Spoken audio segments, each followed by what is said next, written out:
Three poems. This one's called The Oracle. She sticks her cigarette into the half-empty coffee cup.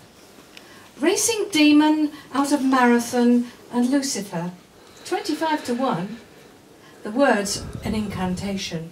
My mother pours tea for Mrs. Brown.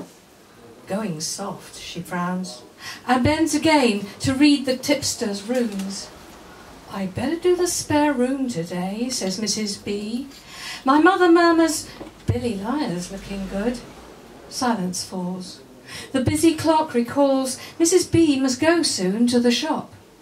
Selections must be finalised, numbers calculated. Curious, I join the pair, poring over magic names. King's Cross, out of Coronation and Angry Sky, I read. Crumbling Towers, out of Martello and Broken Knee.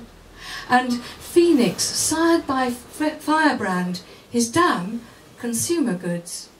My tip, Maiden's Prayer, whose dad is out for a duck, his mother, Princess Grace, is good for a bob each way, my mother reckons. They plot accumulators on yellow slips. Next day, go on, pick us another winner, says Mum and Mrs. B. And I know I'm an oracle. I can't go wrong, they say. That's one from when I was 10.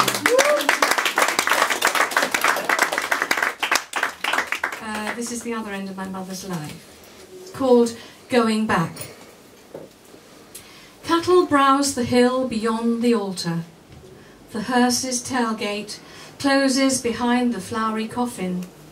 My father huddles back to the car, weeping on his sister's shoulder.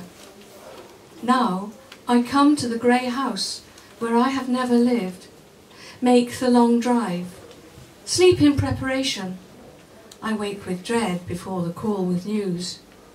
For weeks I know about her pain. Other drives to Cornwall with helpless gifts. The first visit to the cottage hospital. I cannot believe she won't get well. Now comes my complacent ignorance. 300 miles away, I forget for years. And all that time she grows stronger, the ulcer drawing clean skin across its putrefaction, the lungs healing, clearing, her voice on the phone more confident, full of her own views, the Women's Institute, what Dad said, what my half-known brother does as he grows ever younger. And now they're moving house, away from the grey village, where they have become newcomers, back to the house I love, and my mother weeps as they arrive. And perhaps you know a poem by Carol Ann Duffy that she's recently published in the book about the bees, I think, where she lives her mother's illness backwards, and that was what inspired that poem.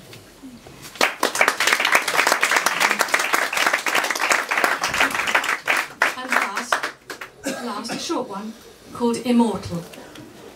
There is no boat, no raft of rushes or lashed planks to carry me on. Consciousness is a thin scream on the breath of the dying. I drift in its slipstream. Oceans are drained by my suffering. I need them for my tears. Those who reach for me from the dry wastes and the high domed spaces where sensors rattle, smell of iron, of sulphur. Incense drifts up. Impotent, immortal, I mourn.